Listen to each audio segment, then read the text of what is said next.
Welcome to Making It Happen, a career in the performing arts, where we discuss how to break into the performing arts industry for yourself or your child, teen, or young adult. Guests include artists, creatives, casting directors, musical directors, choreographers, agents, and managers, as well as parents of young professional actors, singer, dancers, all who are passionate and share my vision of helping talented individuals land professional representation and have successful careers in the arts. My name is Leesa Solak, and I am the CEO and founder of Making It Happen, a career in the performing arts, having helped hundreds of clients break into the business on stage, in films, television, commercial work, and more. This podcast is supplemental to my groundbreaking online courses, Professional Kids and Teens 101, a primer for parents, and Professional Biz 201 for young adults, college students, and graduates.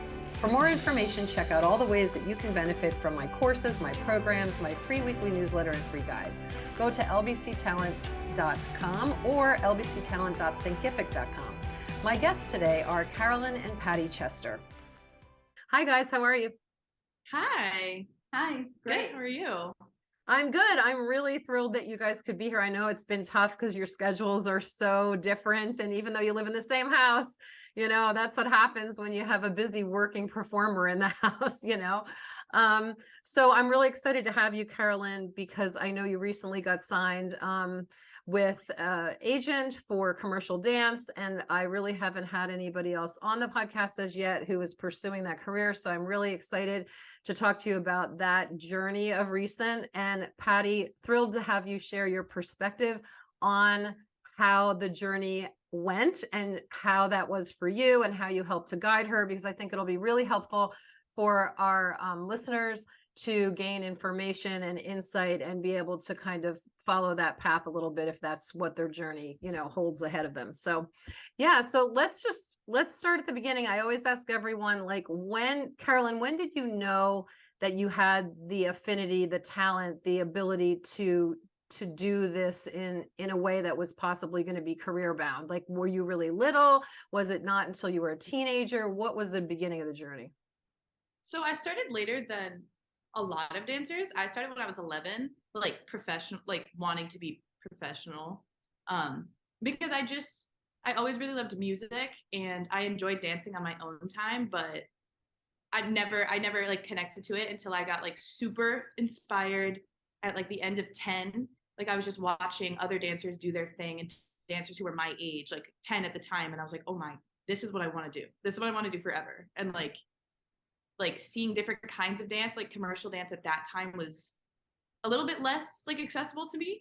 Like I was seeing a lot of classical dance and I love classical too, but I was starting to see that commercial dance and I was like, no, I want to do this. Like, this is what I want to do. I didn't know if I could do it yet, but I was like, Mom, please, like, I'm begging you, like, put me in class. Please, I don't care what class. I just need to, like, I want to do this.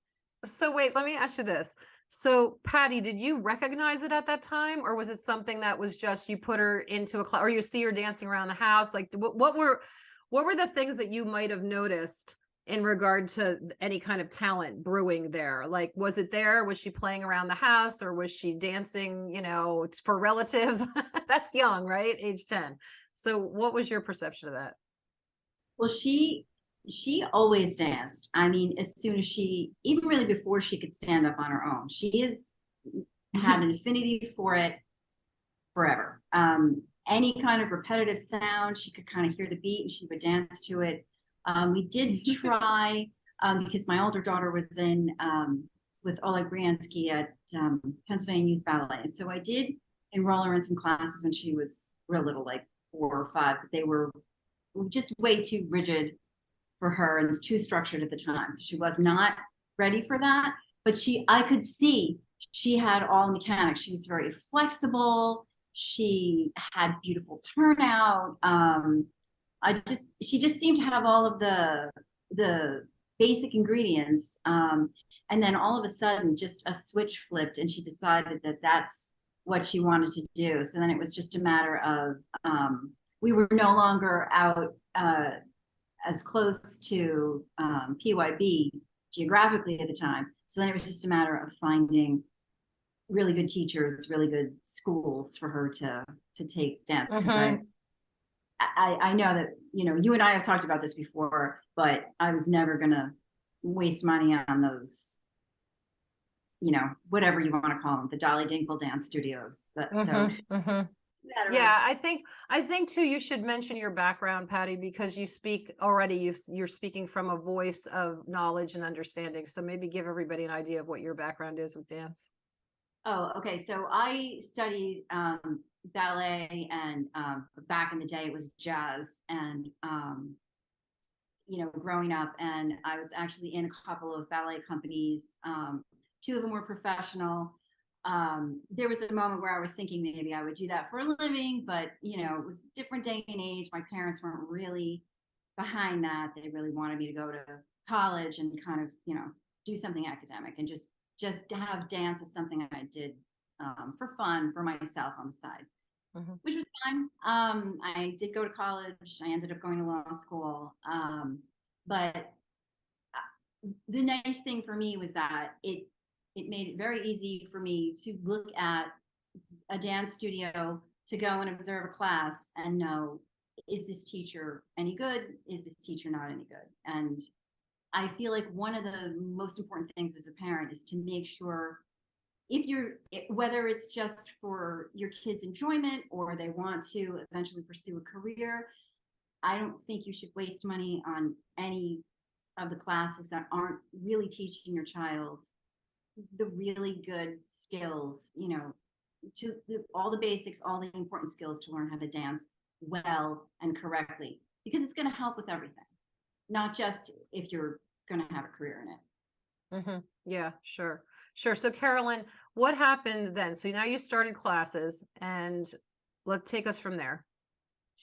So I started because I was blessed with a mom who knows everything about technique. So it was really good that I got into like classical classes first. I started just training in ballet. I would do that like 4 times a week. And at this point we were looking for commercial dance studios, but also like that was at that time it was really hard to come by like good classes in like your area when you're not like right by the city. So I was watching videos on YouTube from all the people in Los Angeles. This was before people did like video tutorials. So I would just go really slowly. I would watch the videos like 100 times over, and I would just learn them. I would just learn whatever was like going on with all like the young Casey Rice, like all of those people. I was just watching their classes. I knew all the dancers, and I was just learning those combos. And I probably mirrored them wrong, but I was learning like all the right moves and stuff. And then eventually when they started like making tutorials, I did that. And I finally got to do, like, I continued doing classical, which I absolutely love as well. But then I started doing like all the commercial styles I wanted as well. And I was in heaven. I was so happy to like get to do a bunch of different styles of dance, because I always wanted to be specialized in every style. Like I wanted to be okay, but not just versatile. Like I wanted to specialize in every single like Western style. Like I was so interested in all of it. And then I remember I absolutely begged to be a part of the competition team. Yeah. Which like it wasn't like a competition team that like stereotypical competition teams are. It wasn't like based on winning or any of that, and we didn't set like cheesy dances up. Like we had like real good teachers. We did like modern background. We had like professional choreographers came in from the city, and like those choreographers were giving us stuff that were amazing dance wise. Wouldn't necessarily do good at competition, but it taught us to be so comfortable performing, and that ended up being an amazing experience. But I only got to do it for like 3 years at the end of like high school. But I remembered I told her I would not frown for an entire year if she signed me up, and that was actually correct. I was so happy when I got to be like performing all the time. That's what I love. I finally said yes to the competition team when it was at a level and with a group that it was going to add skills to her repertoire. It wasn't just so that she could line up a bunch of trophies. We were never really about the trophies. I mean, you did win trophies, but that wasn't what it was about. It was really more that she already had enough of a base of technique knowledge that the next part of what she needed to learn if she wanted to be a professional was all those performance skills.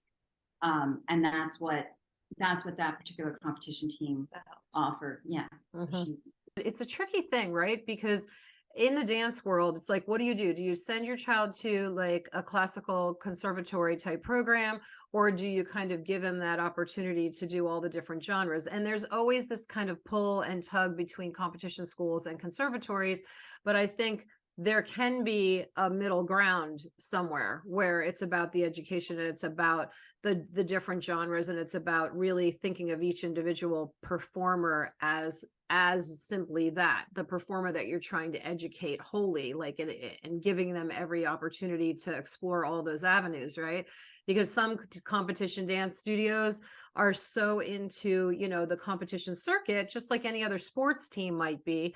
And so it's all about like, we want to win a national and we're going to set things up a certain way so that sometimes you're not learning all of the different genres. You're in a space where you're in row 2 or row 3, right? And you don't have an opportunity to do all the dancing. So I think it's tough to kind of pick and choose. I mean, obviously you guys landed in a place that was right for Carolyn, that worked for her. And there's I think there's good things to say about both. It just depends on what the goal and what the orientation is. You know, you, Patty, did basically a classical training program and ended up in a ballet company. And now you were open enough to allow her to do something other than that, which has been, you know, fruitful, obviously.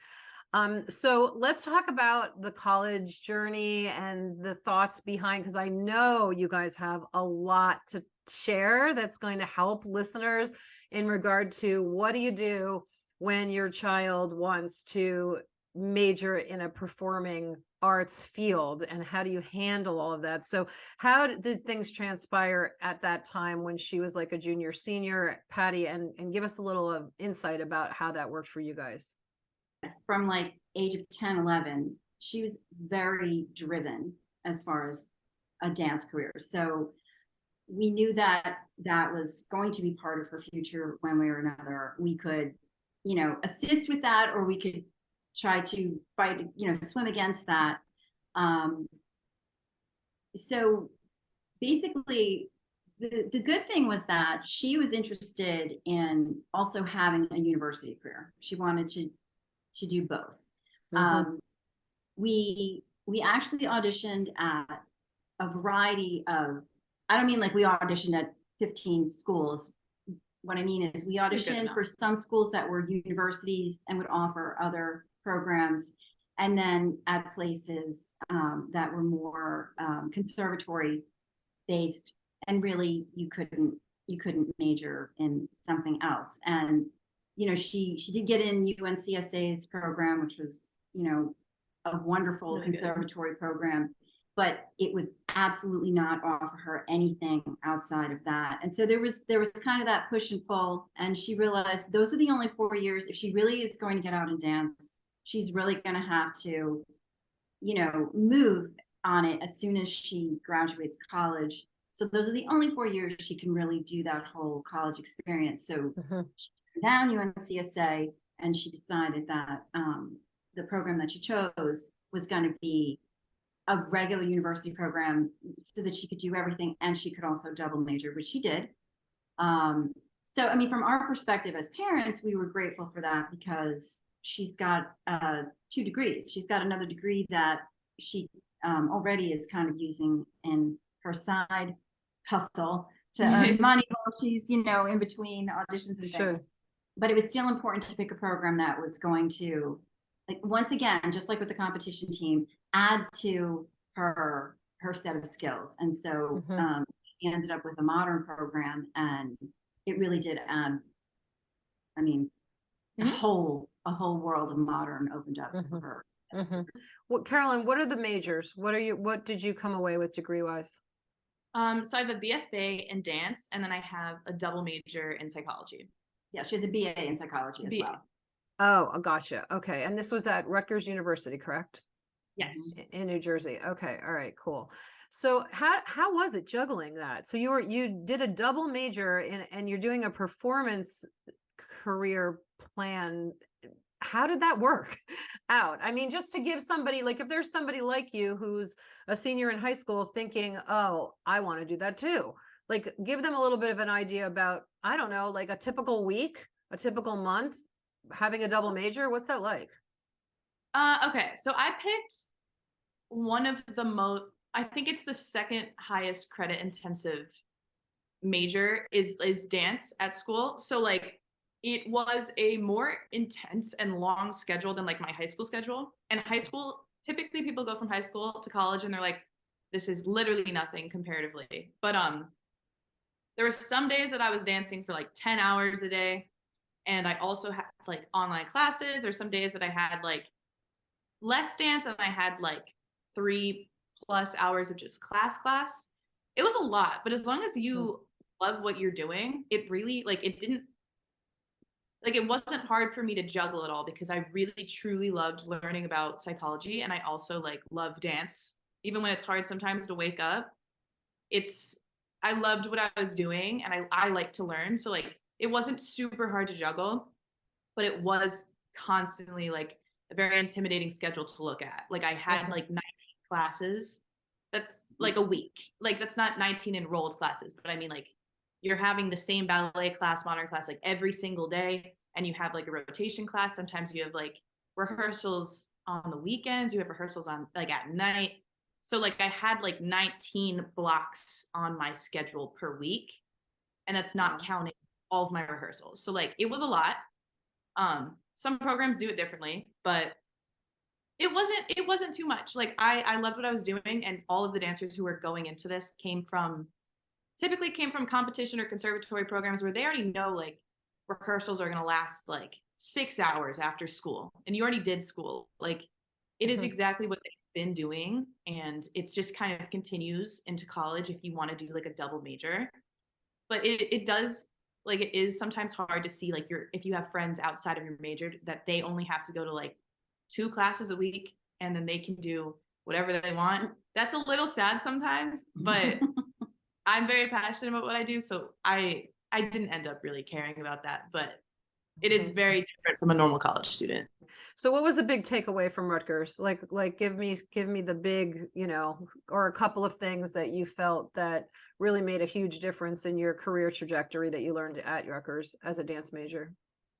So a dance major, like it was very concert dance. So it wasn't necessarily like the path that I was going is commercial dance, but I got to keep up with my like technique because I had ballet classes every day while I could, like I didn't go backwards because I had technical training while I was studying and doing a major in something else as well.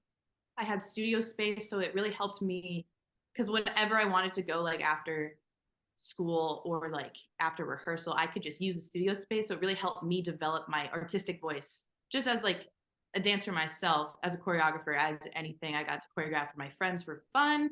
I got to do rehearsals and make pieces. Like it helped me just as an artist to develop, which helps in like a lot of commercial classes I do now, like knowing what my voice is and what I want to say and how I like to move, improv, having space just open to me to create and explore and like invent new movement was super helpful. Also, of course, not a lot of people went into commercial dance, but knowing like a network of dancers and being around that and just like keeping up with those, with like what's going on in the field, even if it's not necessarily what's my field, that's always helpful too. And we all like throw opportunities back and forth for like in between teaching jobs and stuff like that, which is just helps the transition into like adult life right after college. That helps that become a little bit smoother.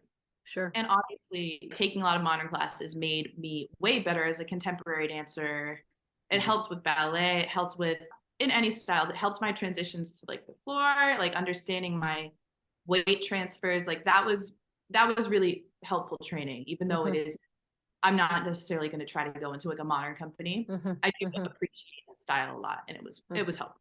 Now, when you were there, you're very close to New York City. Did you find yourself like kind of gravitating toward the city and doing anything there to start networking prior to graduation? Can you talk about that a bit?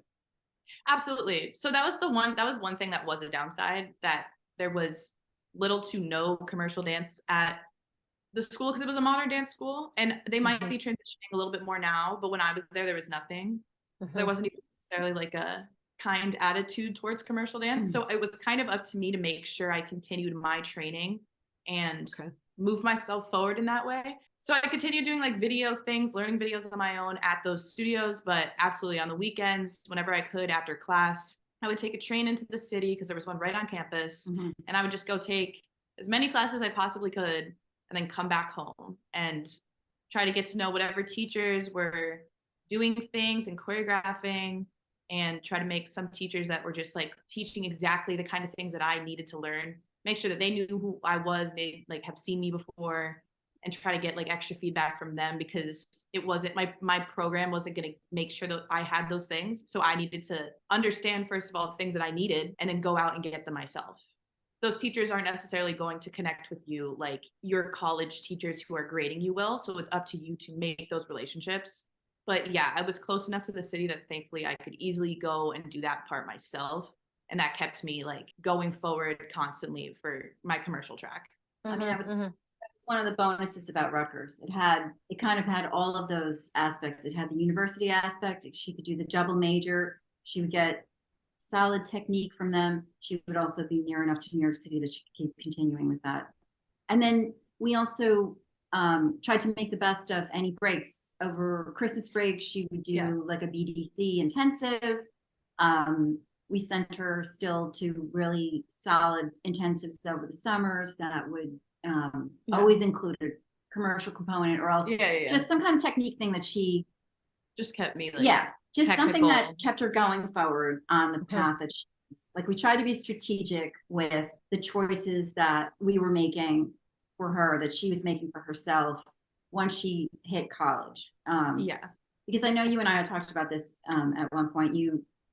When your child wants to study dance and they're very excited about it, you get to the age of 18 and they either hit a wall where it just stops. Everything stops. There's no more dance. They go off to college. There's no more dance lessons. There's no more competition team. This whole wonderful world that you might have been part of all of those years just ends. You just hit a wall and it's done. Or else you think, okay, now I'm going to become a dancer, and you just fall off a cliff. You go from having structure of, your home studio, your classes, what you're taking, each day. And if you do a competition team, your competition schedule, your convention schedule, all of a sudden all that disappears and you're just kind of out in the wilderness.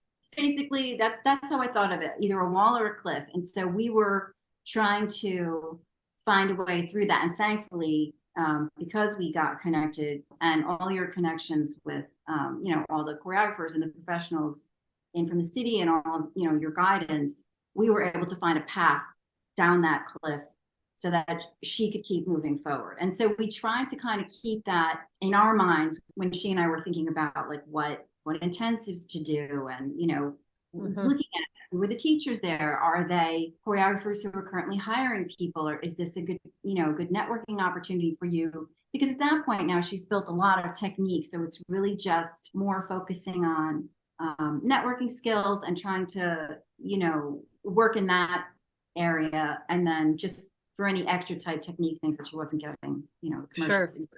I think it's difficult. Like I talk to a lot of young adults. The majority of my clients are young adults who are either in college, or they've recently graduated, or they've been years in the New York market, the LA market, the Atlanta market, and they don't know which way to turn. They don't know how to get involved or meet people or fall into a camp of people who are actually in the know and working. And so you've been very good at being able to find that. So maybe give everybody a little bit of an idea of how you did that. So I'm talking about, okay, I'm a new dancer. I've just moved to New York. I have no idea whose class to take. You were laser focused on commercial dance. And so you knew that that was your end goal. Some people don't, right? Some people are kind of just trying to figure it out. And usually by the time you get out of a musical theater program, a dance program at the collegiate level, you kind of know what your affinity is, and you know what your passion is. I would believe at that point, you've probably figured it out. But now you're put into a whole new environment, and you're trying to figure out which dance hall to go to. You're trying to figure out, which teachers to take from. So give us just a little bit of a nutshell of what you would suggest somebody like yourself should be doing when they first come to New York, so that they can kind of find that initial way and get into a network of people. Like, just give us a little bit of advice on that. I feel like there's two different ways to go about it. Like, a lot of people just go to the biggest studios that are nearby is just start taking all the teachers and seeing who like has the things, like the tools that you need to learn from, and like whose classes are packed. Like you can tell that way, or social media is super helpful now. So you can see who's working, who's choreographing, like who's going back between LA and New York. And you can kind of just tell based on, because all of them post everything. You can tell based on their story which studios are teaching at, what times they're teaching, which one of theirs is like foundations and which is advanced. And as soon as you just start getting into the classes and talking to the dancers around you, even if you start at like really beginner level classes, they're going to keep telling you like, oh, I like this class, and this one's a push for me, and this one's a fun class for me. And like going to like the environments that are like a push, you will find more dancers who are really trying to be in the industry, and like continuing to go to like harder and harder classes, talking to the dancers that look like they know what they're doing or are getting called out, and like you want to be able to move like them, talking to them on what they train in, who they take. That is how I feel like a lot of people can find what classes that they should be taking and who they should be making connections with. Also, it is different based on the individual, because if you enjoy a certain kind of like street jazz versus like another kind, like there's very different styles within all of them with the teachers. So like there's a little bit of change between everyone, but you can tell who is choreographing and who you should be like in the know with, mostly from word of mouth with like other dancers and from social media. Because once you start getting connected with some of the teachers, you can tell who they're working with, you can tell who they're inspired by, and it kind of just goes from there. Social media is a complete like tool to any dancer's advantage at this point. And even if you can't take classes sometimes because they're not teaching in New York, a lot of them do online classes now. Some teachers are like, you should take this teacher's class because it's like similar to their style. But yeah, mostly like a lot of stuff I learned from like talking to other dancers and just getting connected online and just watching videos and being like, ooh, this person did this for this artist on stage, like on tour. And I'm like, I want to know who this choreographer is. And then you can look up, you can find their assistants teach probably. Kind of just being a good stalker on Instagram and just being friendly with people in class. Yeah. She developed a really solid intentional networking skill. And it's a skill like any other. You could see it kind of blossoming as the years went on. And she was very intentional. That's the only word I can think of. She knew that the networking was going to be a big part of figuring out how to navigate this. And it's not going to happen for you. No one is going to make it happen for you. No one's going to lay out a plan for you. No one's going to just take you by the hand and do it for you. There's I don't know if it even happens anymore like it did 40, 50 years ago where you could actually be discovered. I don't think it works like that anymore. You have to be intentional about the networking. Even with friends of parents, a friend's parent meeting someone that they brought to a dinner led to a big choreography opportunity for her. And she was just networking with the people that she had around her. So I think that, that was, you have to know going into it that you're going to have to network. For people who are shy, Carolyn she used to be sort of shy. Yeah, I was really shy in high school. And that was something I knew was I needed to put a lot of work into in order to figure out how to do the networking part, because it's not just how talented you are. That's a big part of it, but it's like a double street. You need to be like, it's who you know and how talented you are, but sometimes like also be your behavior in professional spaces, because sometimes you could be the most talented one, but really hard to work with. And they're going to choose someone who's maybe less talented just because they are a way better team player and really easy to like pick up things and really easygoing. But a lot of it is connections. But the networking stuff, if you're shy or if you're hesitant about it, it is a skill like any other. If you practice it, if you say to yourself, I have to be able to do this, just like, learning some particular, learning to do pirouettes on your left side because you're better at the right side. The more you practice, the better you'll be at it. It's definitely a skill you can improve. But I think that networking portion of it's key. And like I said, no one is going to make a plan for you. No one is going to you can't just show up in New York and be talented and think someone's now going to just slot you right in. It doesn't. It's absolutely something that you can work on. Like I used to look at all the teachers because I was looking at them mostly online first. Like they were like celebrities to me. And I was like trying not to pee my pants, to just say thank you for class. And now I can talk to them and I'm friends with some of them and like I have a mentor. But like you can absolutely get better at that part by just learning how to talk to people. And they are just people too. But also like not only just when you get there, you should start figuring out what classes to go to and start making your community, but also it is important to start meeting people on the other side too, like people who are connected, like agents, casting people who actually need dancers for something, like singers or people who are trying to create new like art in general. They need choreographers. That is also a big part of making sure you can have your own opportunities. Not everyone has a manager or an agent, and you can still be a working dancer without those things, but it's up to you to truly create and find those opportunities. So like that is a little bit harder networking, but putting yourself in creative spaces, it's the city. Like there are a million different creative spaces, whether that's like you go to like the museum things, you go to like basement shows, you go to clubs and you meet artists there, you go to people pitching things for Broadway, you do anything that has anything connected to art, you will eventually meet somebody who needs some kind of marriage of dance in there. And like if you know how to network and like put yourself forward as like someone who could choreograph for them or someone who could dance for them, they will eventually remember you and they will come back, and that will turn into an actual opportunity for you to work. And those are just as important connection wise as the actual dancers in the field too. Like everything, everywhere you can get connected. Totally agree. Yeah, I think too, the logistics of that to make that happen, because some people, this is all such great advice, but some people might be sitting back going, I don't know how to do that. How do I do that? But really, I think it's about showing up to class early so that you can socialize, staying late. Don't schedule yourself so tight that you can't, stay a little bit later to kind of talk to the other people. Take a little longer to take off your shoes and like change and, do whatever, so that you have these moments where you can be like listening to groups of people talking, and then be brave enough to interject in the conversation. And, oh, hey, I relate to what you just said because, hey, my name's Carolyn.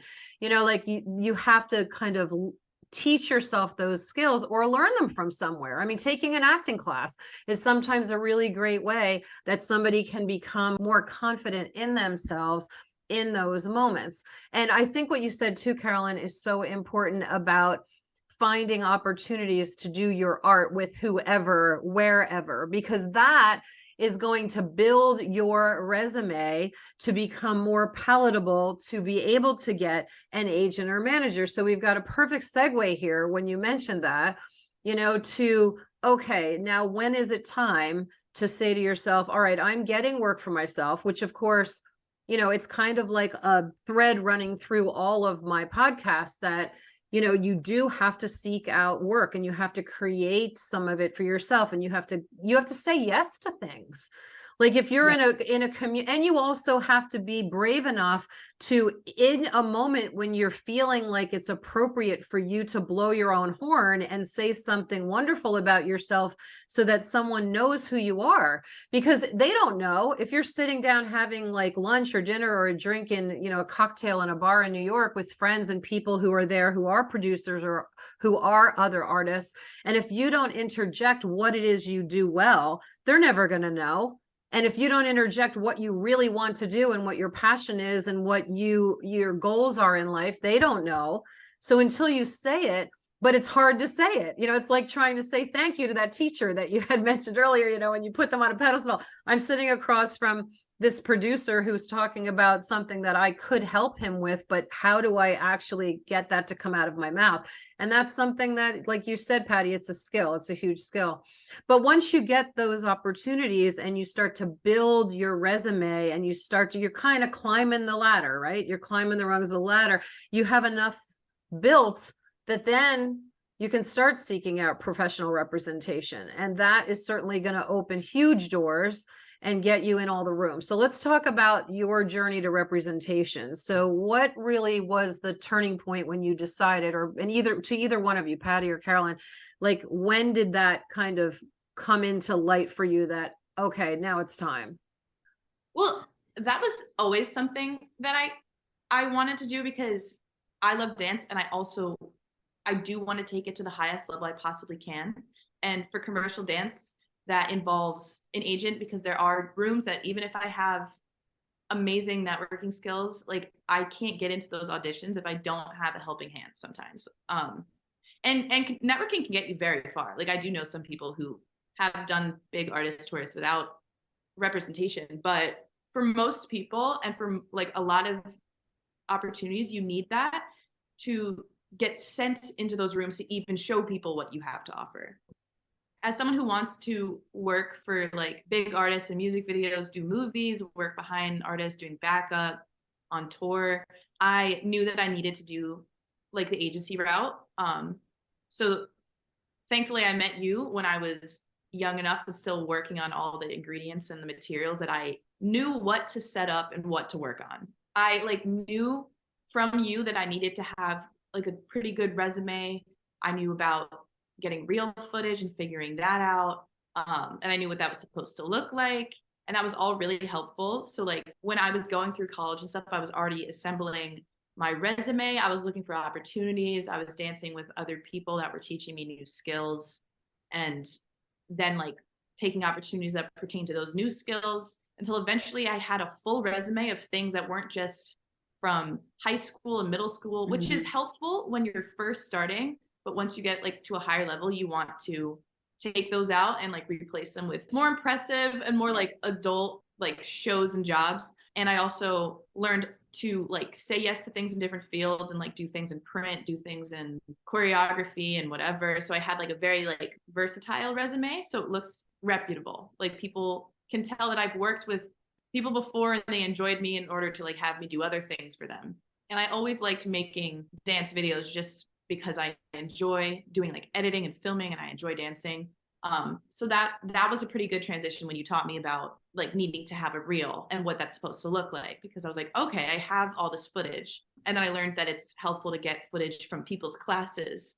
And in the city, like when you get called into a group setting, like it shows that you were selected and you can take other people's choreography and do it too. And so then I finally had pieces of things that I made, pieces that other people made for me, and then I could assemble a very nice reel. And that super helped, so that when it was time for me to send my stuff out, including the headshots. Yeah. And including, like When really she- good headshots. So she was assembling all that. She was kind of weeding out some of the earlier things that were on her resume that start with, but then she was replacing it with like, work with Sean Curran and I can't remember off the top of my head the names of all the different choreographers and things. But when she put those together, and also when she was just about near graduation, that if things came along, she would be able to say yes without derailing the 4 years of effort that she just put into to get her degrees.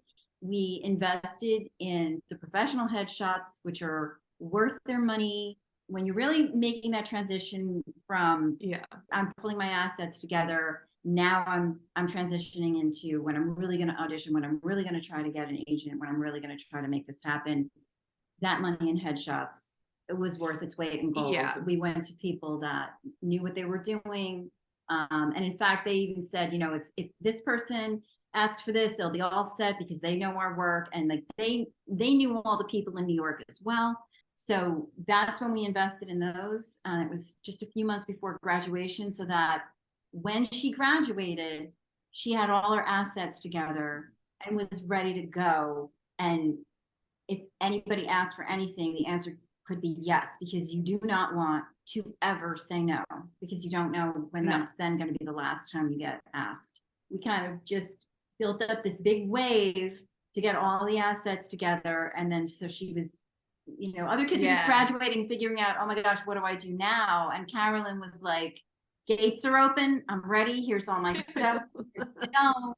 Trying to shop it around and also still looking for opportunities. Yeah. And having all those assets, then when it was time, because I had graduated and I actually had the space to start dancing professionally if that was an opportunity. Like I had all of this stuff to send to all the agencies, and you had taught me just to keep trying till eventually like someone will give you a chance. So I was just sending those out every 2 weeks, mailing some of them that don't want stuff online, waiting 6 weeks for the others that don't want you to talk to them for 6 weeks in between, until eventually some people are actually looking at my stuff, taking time. It takes a long time. It took almost 8 February. months. That's, you know what, that's about right. It's usually like, once you have all your assets together, it's usually 9 months to a year with most of my clients. Yeah. Yeah. So it was like the end of So it's May like you started, and then 8 months. February she got, yeah. On Valentine's Day, I got signed. Right. It was great. It was very exciting. It's just Very perfect. exciting, yeah. Because that's my And she would network too with people who, you know, any kind of agent person, and they would say, oh, you might work well with this agency or that person. You got to jump on that. And she would Oh, yeah. like, you know, get her stuff right out. I mean, that's the blessing of having all of your assets together. Once you're ready to go, you're just gonna delay everything by starting to assemble your assets at that point. It's better to have them all ready for the moment when you're really gonna jump. Yeah, so she had everything all ready to go, and she just, like she said, she just kept sending it. We did a lot of research. I remember helping with some of that. Oh my gosh. For different agencies and Yeah. who she wanted bi-coastal, because a lot of the work that she is interested in is out in LA. Yeah. So, you know, we were researching that, and Very cool. You're also an amazing choreographer. And I know, Patty, let's just take a step back for a second and talk about her college pieces and the accolades. Maybe you could talk about that a little bit, because let's kind of go into the choreography piece, because I think, you know, some dancers want to be professional dancers and do the whole, you know, commercial thing and all the different, you know, avenues that they have for that you already mentioned. But then there are people who also have the choreography piece of it, which you do. And certainly there are professional representatives specific to choreography as well. So it's kind of, you know, you're in that kind of in-between space, and you're young yet. So you do have to kind of pursue what it is that you've been laser focused on. But the choreography piece is kind of sitting there, and things are happening and bubbling up. And I don't know if it's kind of equated in your mind right now, but Patty, talk to us a little bit about what happened with her senior year and her choreo. You know, they have different opportunities to choreograph in their program, but they're required to do one senior solo piece that they have to present, and then they have to do like a senior capstone project where they have to choreograph for a group, and that has to be performed as well.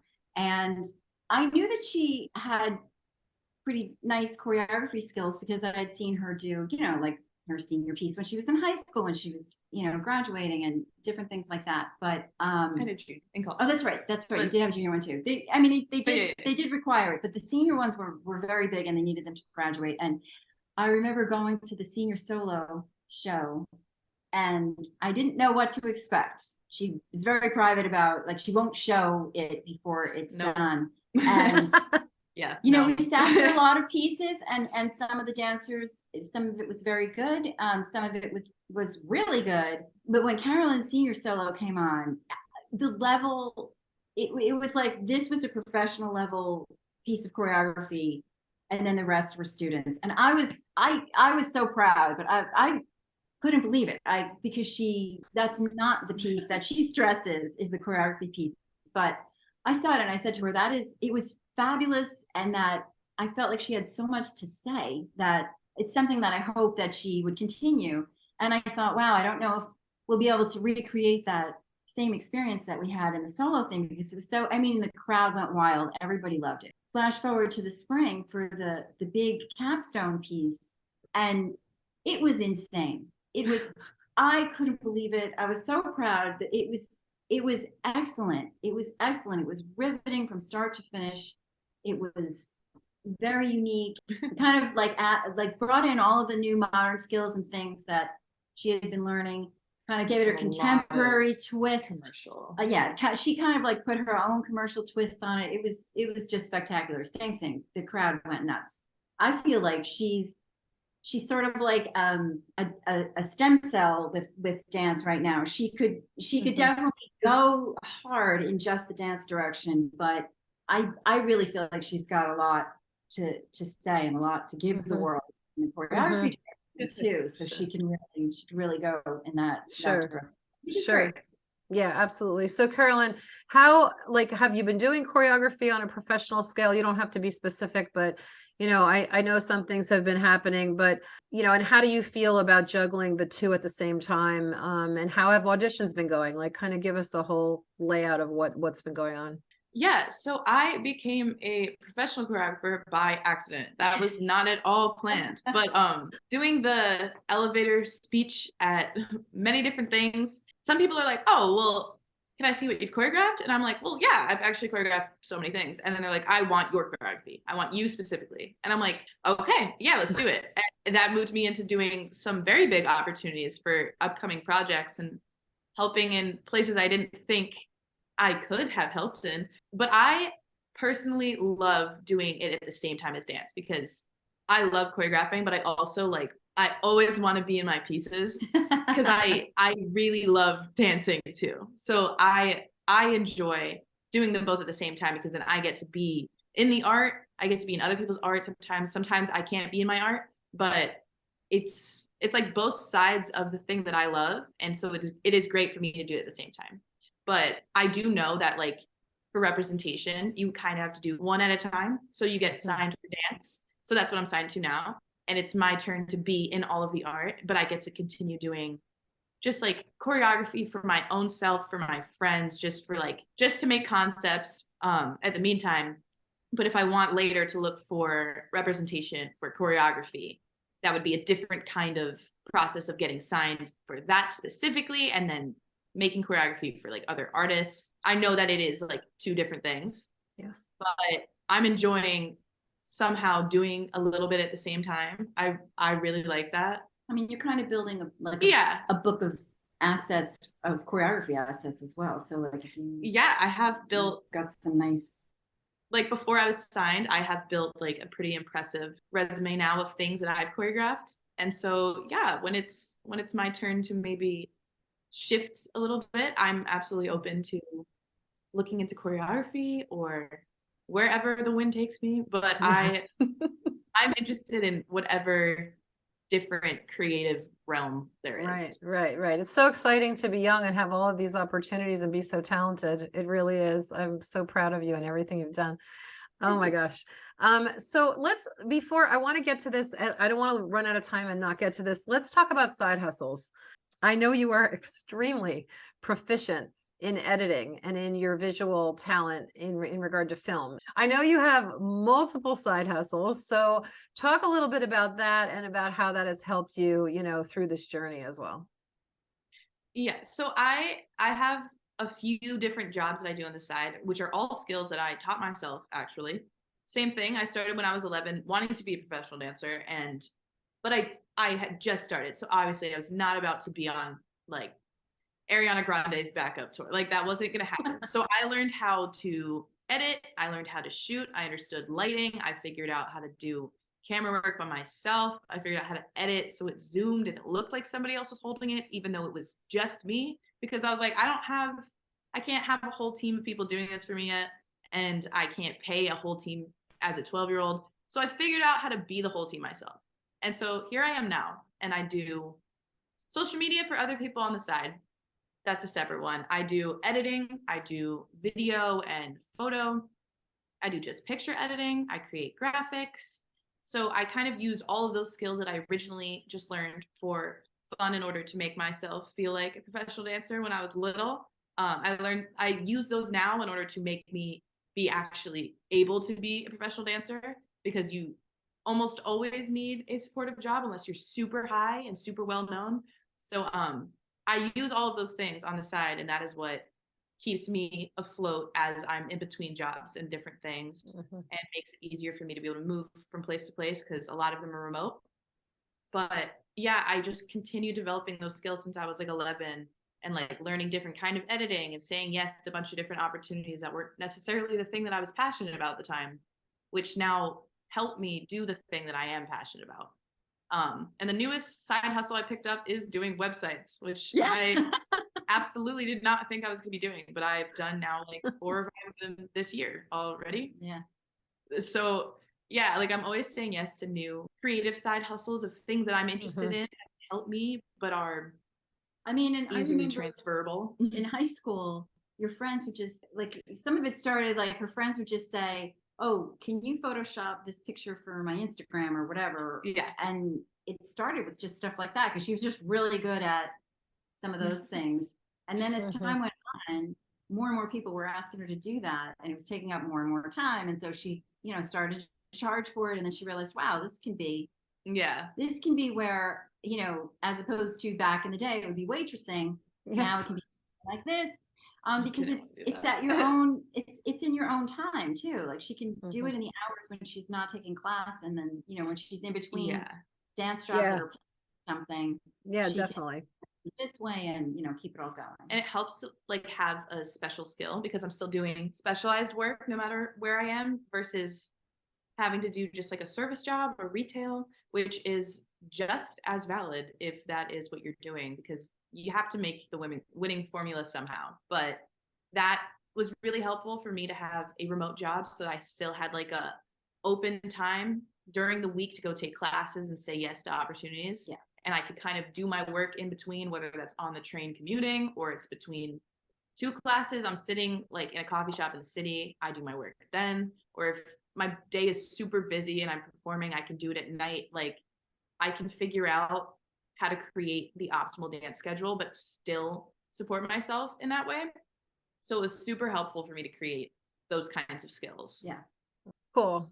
So what's the ultimate job for now? Like, where are we seeing you in 3 to 5 years? In 3 months, I'm going to be moving to Los Angeles. Yeah. And that is kind of already what I want to be doing. Just being a dancer, being in a creative space there near where everything is happening. But yeah, where I'd like to be, I would love to be on tour with artists, dancing on stage, like as backup. I would love to be in music videos, concept videos, movies that use dance in any kind of different way. Mhm.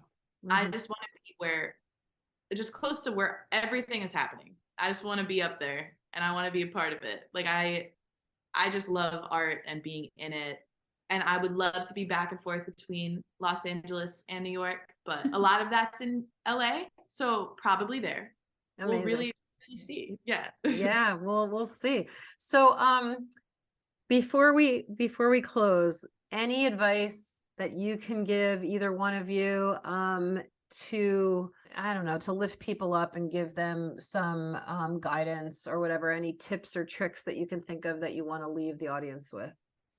When you're starting out, build up a really solid technique base so that you're ready for whatever, and include voice lessons, include acting, be the whole picture so that you can say yes to as much as possible, and just keep plugging away at it. Just keep plugging away. Each stone is just one more stone in the path to get you there. Enjoy the process as you go, and just realize that all of it is part of your dance career, whether it's that opportunity at your studio to teach the 3-year-olds preschool class, or an opportunity to choreograph for somebody who's gonna try to sell it to a big New York City ballet company. Whatever the step in the road is, it's one more step, getting you further ahead. And even if it doesn't feel like, you're not going to go right from your dance studio to making it on Broadway. You're not going to skip over all of these steps.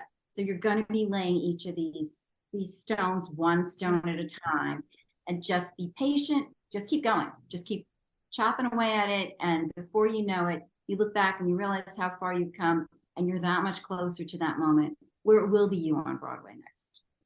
My advice for any dancers getting into the field or people who are already in this part of life is to have a lot and use a lot of self-compassion, because progress is not linear. And sometimes you're in class working and being consistent for months and it doesn't feel like you're getting better.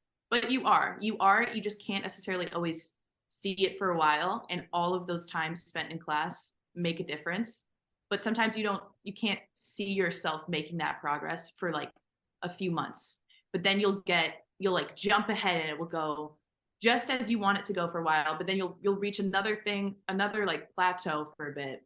And like learning how to separate your self-esteem from your career is, I think, a survival skill that you need to be a dancer, because a lot of dancing is rejection or competition between you and other people, but you and those people are not actually competing as human beings. You are both just as valid and just as like important as each other. It's just an art world where if someone has an idea of what they want something to look like. They're just looking for whoever can give that exact idea in their head and make it happen out loud. You need to really separate who you are and your worth as a human being from your career and your productivity in this field. Like, my mindset is truly what makes me, I think, able to love and continue loving what I do and do well at it, is because I can let things roll off. And I'm like, even if I do horrible in a class one day, I'm like, I was having a bad day, but I showed up regardless and I survived that class. And obviously I can do better on other days, but I did this all on a bad day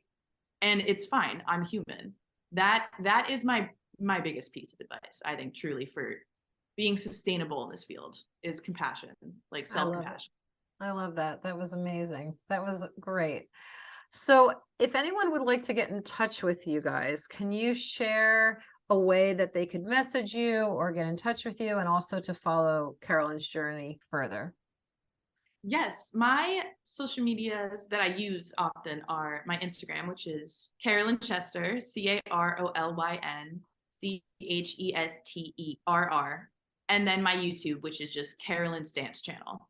And if you ever need to reach me for like a business inquiry or anything like that, my email is cac.carolyn@gmail.com. Perfect. You can get any of hers. I'm not as easily accessible through social media, but if you had a question for me, if you pose it to Carolyn, she'll pass it on to me. And we'll bring it back. Yeah. Awesome. Awesome. I love this. This has been so great. You guys shared so many wonderful things that people can use so that they can, you know, execute and like feel comfortable about moving into the world of professional performance. This has been so great. Thank you guys so much. Thank you for having us. Thank you. If you'd like to follow Carolyn to keep up with all that she's doing, follow her on Instagram at Carolyn Chester with an extra R at the end, and join me every Sunday at 8 p.m. Eastern.